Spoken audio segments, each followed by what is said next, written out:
The room remembers. It remembers the years when the ticker tape hissed like a serpent, and portfolios rose as if levitated by a kindly ghost. It remembers the silence after the party, when prices fell like crockery from a high shelf and everyone pretended not to hear the smash. I have spent a lifetime walking those corridors, with a ledger in one hand and a flashlight in the other, and I will tell you something unfashionable. The real contest is not to beat a scoreboard, it is to come back alive. The numbers on your statement are not a league table, they are your blood pressure.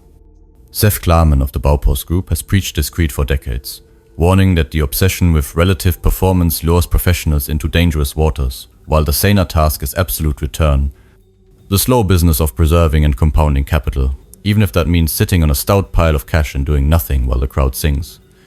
It is a lonely gospel, but the good ones are. The industry loves leaderboards the way gamblers love a hot table. Beat the index, they whisper, as if the index paid your rent or educated your child. But an index is a ghost of averages, and you cannot retire on a ghost.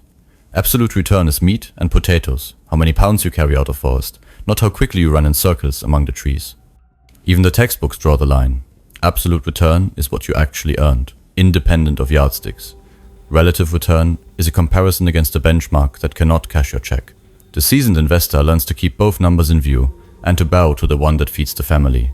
Klarman, the taciturn Bostonian who would rather hold his tongue than his nose, built a shop that has often chosen patience over performance theater. In various letters and interviews, he has repeated the unfashionable idea that cash is not a sin but an option on future bargains. A life raft you keep inflated because storms arrive without an RSVP. At times, Baupost has allowed cash to swell to great size, a visible confession that nothing on the menu looked cheap enough to eat. Some call it timidity. He called it arithmetic. Better the risk of foregone opportunity than the certainty of permanent loss. The psychology explains why this stance feels like standing on a cold platform while a train to pleasure leaves the station. Daniel Kahneman and Amos Tversky mapped the minefield. Losses bite harder than gains soothe, a bias they named loss aversion. The human mind would rather avoid the small sting of missing out than the larger, delayed agony of being wrong. That is why most investors hug the benchmark for warmth, even when the statistics say they should not. The mental accounting of relative victory is a velvet trap. Consider the late 1990s, when the air itself smelled like money and valuations rose until even sensible people felt drunk. Jean-Marie Eveillard, the Parisian-born steward of First Eagle, kept his discipline and, when prices lost their minds, kept cash. Clients fled as if from an unfashionable restaurant. He was left to mutter a line that should be carved above every investment committee door, that he would rather lose half his clients than lose half his clients' money. When the boom turned to scrap, as booms do, the virtue of that unglamorous sentence revealed itself like a lighthouse through fog. The data show that the pursuit of hot hands and the fear of looking different cost real pounds, real dollars, year after year. Morningstar calls it the behavior gap. Dollars chase what just worked, and investors harvest less than their funds actually produce because they buy high and sell low in a ritual as old as panic. Over a decade, that gap has been estimated around 1 and a bit percentage points per year, which sounds like a rounding error until you do the compounding and see the years it steals from your future. It is not the market that robs most people. It is the mirror. Relative performance worship borrows its way into institutions through a corridor called career risk. If you lose money when everyone else loses money, you are unlucky. If you protect capital while the market leaps and your tracking error bulges, you are difficult. Professionals understand this without saying it aloud, so they drift toward the index and call it prudence. Howard Marks of Oaktree has spent years reminding investors that real prudence is risk control and dispersion awareness, not benchmark mimicry. Take more risk and, yes, your expected return may rise, but so does the width of possible outcomes, including the ugly ones.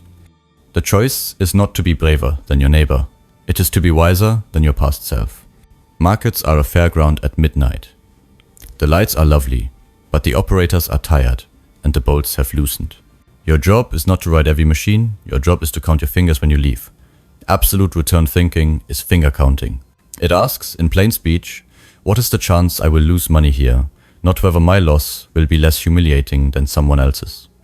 It authorizes the long stare, the turned back, the refusal to dance with drunks. Klarman's shop has demonstrated that this dreary virtue scales beyond aphorism. The firm has proud distressed debt, obscure equities, and odd lots of opportunity with a bias toward safety first, purchasing mispriced cash flows when others were transfixed by glamour or paralyzed by fear. The point is not that Baupost is flawless. The point is that its playbook begins with capital preservation, and from that seed grows compounding. When prices are silly, they wait. When prices scream, they buy. That is not mysticism, it is discipline with a calculator. You can trace the wreckage of relative thinking like a coastline of old ship bones. During the dot-com delirium, companies without profits were valued like imperial monopolies. By the early 2000s, investors had watched trillions evaporate, and the technology-heavy indices had fallen by more than 3/4 from their peak. Absolute thinkers survived with cash and patience intact, then bought survivors at prices that left room for human error. It is not romantic, but romance is a terrible chief investment officer. Psychology again. The LA paradox tells us how strangely we weigh certainty, grabbing a small, sure gain and then, moments later, gambling for larger prizes when the odds shrink. That same kink in our decision-making produces the madness of chasing recent winners, then swinging at long shot turnarounds after damage is done. If you design a process to serve those impulses, you will live forever in the land of almost. If you design for absolute return, you accept the boredom of cash, you study balance sheets like crime scenes, and you pitch only when the ball comes fat across the plate. What does this look like on a Tuesday morning? It looks like a watch list of stubborn targets and the humility to mark most of them no. It looks like judging every idea against the default of doing nothing and keeping cash. Klarman calls that comparison essential. Cash is not the enemy, it is the control group. Managers who refuse to acknowledge that truth inevitably fill the portfolio with mediocrities to reduce tracking error, the financial equivalent of padding a novel with adverbs. Readers can feel the lie even if they cannot name it. The common objection is familiar. Cash does not pay much, they say, and doing nothing is hard to explain to committees. That is true, and yet it confuses motion with progress. When securities are richly priced, every pound you put to work is like sending a child across a rickety bridge. Sometimes they make it, sometimes they do not. In those seasons, absolute thinkers remember Jean-Marie Eveillard's old vow and accept client departures as the cost of integrity. Better the temporary embarrassment of caution than the permanent injury of ruin. Another objection arrives wearing a clever tie. If you hold cash, you might miss the first leg of the recovery. Quite right. But recoveries are not fireflies, here then gone. They are seasons. The discipline of absolute return does not require clairvoyance about turning points. It requires arithmetic and resilience. If a share falls from 100 to 50, then rises to 70, the index may look triumphant, yet the absolute investor who bought at 50 is the one who has converted sentiment into money. Relative victory without absolute gain is a grand parade that ends in an empty square.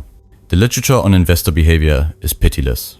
Study after study shows that the typical investor underperforms the funds they select, arriving late and leaving early, a kind of tragic tourist. Morningstar has chronicled this gap for years, and the findings repeat like a drum. Higher volatility relative to the benchmark, higher tracking error, leads to more mistimed trades and a wider gulf between what the strategy earns and what the investor takes home. The remedy is process, patience, and a clear objective stated in the language of absolute return, not index one-upmanship. There is also governance. Investment committees are often populated by brilliant people who meet too infrequently to make simple decisions easy. They are hectored by consultants and haunted by peer rankings. In that chamber, relative performance becomes a social fact. Howard Marks has urged trustees to reduce the pressure for short-term show and to grant their managers the freedom to be rational, which is to say the freedom to be different. Give a prudent mandate, judge over full cycles, expect drawdowns as the tax on returns, and ban the word fashionable from the minutes. History offers exhibits. In the credit crisis, those who kept dry powder then ventured into distressed mortgages and busted converts at prices that embedded a margin of safety, made fortunes not by predicting the future, but by buying present cash flows at absurd discounts.